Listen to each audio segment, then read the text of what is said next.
This is going to be a special video on MMR and ranks, and it's been roughly a week since the new experimental matchmaking patch was released.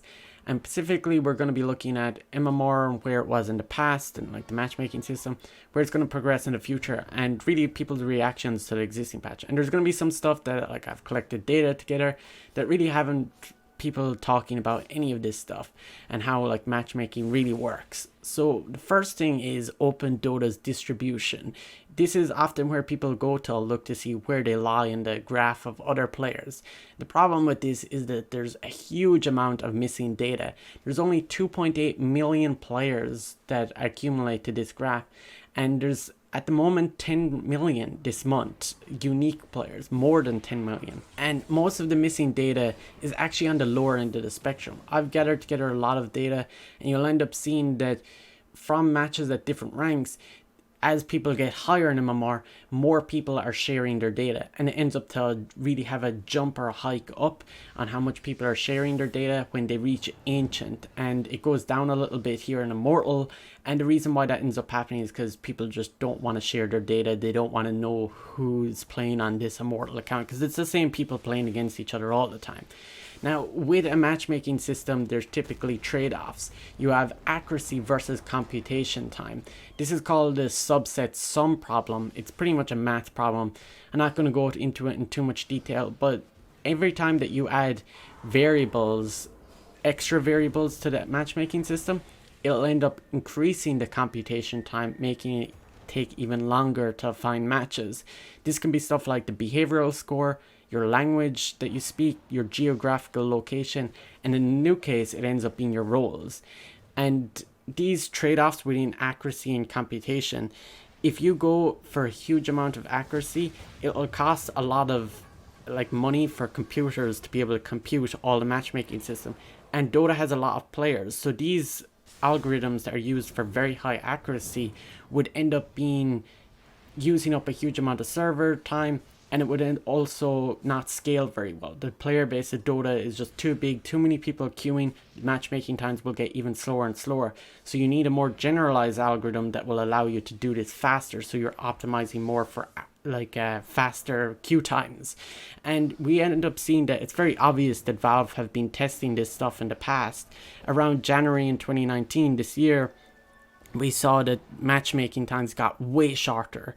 I was remembering that sometimes on a Friday evening you queue for a match at like peak times and wait for like 12 minutes, and I still can't find a game on 2 servers. And now like randomly the matches are like 2 minutes, like really quick. Now with the new patch, we end up seeing that if you queue for support, you end up having like 10-20 seconds. I've had a 5-second queue time match, and even looking for offlane, I was looking for a 12-minute game, couldn't find it, ended up searching support, found one 10 seconds later. These are where the trade-offs are becoming really obvious with the matchmaking that's going on right now. So the new MMR system, most people have been calibrating at the average of their party and solo MMR combined together. This could end up being pretty bad for you if you have like 1,000 MMR in party that you haven't played in super long time, and then your solo is like, let's say 3k MMR, you're going to end up being calibrating at 2k MMR. That's what's happening to some people. It's really kind of unfair, but they'll end up just gaining back their MMR anyways if you're supposed to actually be 3k MMR. But other stuff that's really important to take into account is your behavioral score now, because now high behavioral score players get 5 reports per week instead of the previous 3. Everyone's just getting 3 now, but high behavioral score gets 5. With low behavioral score, you end up getting longer queue times.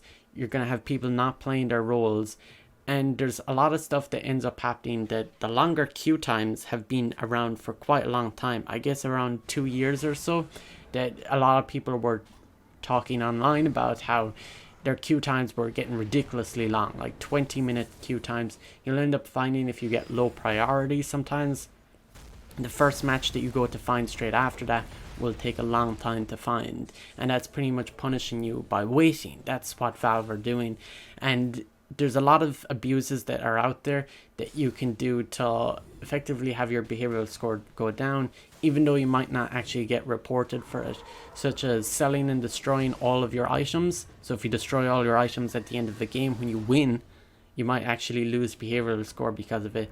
If you've no major items completed and Shadow Amulet AFK. So any of these things, you really want to avoid them. There's also other stuff that might affect it, such as having multiple pairs of boots. So if you buy Tranquils and Arcane boots, or you buy like multiple tread boots because you have 2 feet, or Broodmother has 8 feet, so you buy 8 boots, you might actually lose behavioral score because of that. And these are things that Valve are going out and detecting, and anything that's easy to analyze by just looking at data will end up getting picked very quickly. So stuff like, say, Pudge hooking someone into the enemy team and then blinking away and like killing your teammate, they probably won't be able to notice that very easily in comparison. So the other thing that was part of their blog post was better detection of smurfing and other abusive behaviors. This is where they could end up being better at detecting like those Pudge that's gonna like purposely hook you into the weird things. But a lot of people are interpreting this as that Valve are gonna just do a ban wave on smurfs. This is not gonna happen. I'll tell you like straight up, there's just too many people that smurf.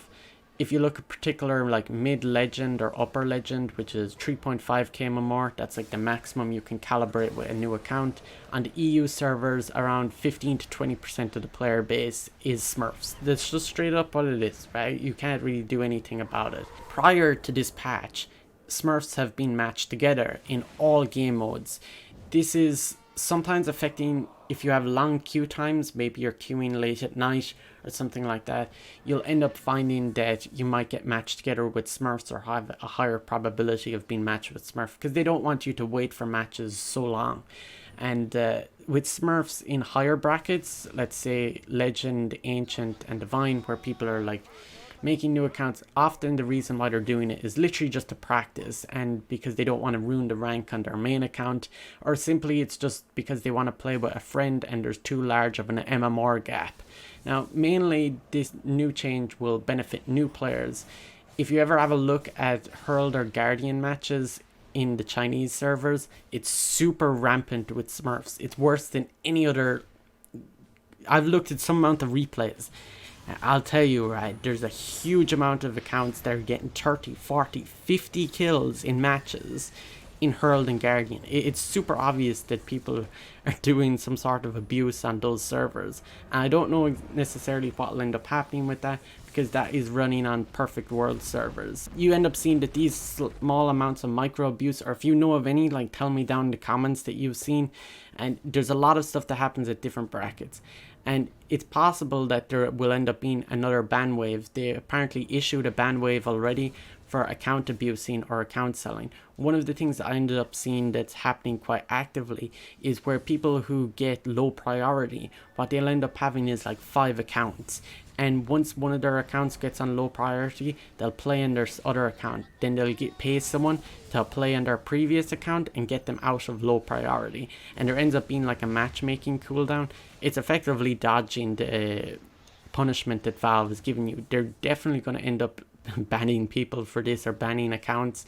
So if you're doing that stuff, you probably want to avoid it, but you probably are already on the list of that stuff already, so you can't really avoid it at this point. This is kind of good for Dota in the future and will really benefit overall community. Now with the new matchmaking system, what's ended up being happening over the past week, a lot of people are complaining about that the carry player is often the lowest skilled or the lowest ranked player, and supports have way too quick of queue times, like 10 to 20 seconds, the long queue times for like core roles, and often some matches are so fast at queuing that you get really unbalanced MMR gains and loss. Personally, I've had matches like plus 28, minus 30. I lost 2 games in a row and got minus 64. It's insane. Some people even reporting that they got 40 MMR lost. So if you double down on that, you would have lost 80 MMR in one match. But what's interesting to note about this is that your medal is not equal to MMR. Your medal is more so a way of marking your progression in the current season. And really with the fact that now solo and party is kind of mixed together, it's kind of that your MMR, the number, it could end up being very different to the medal.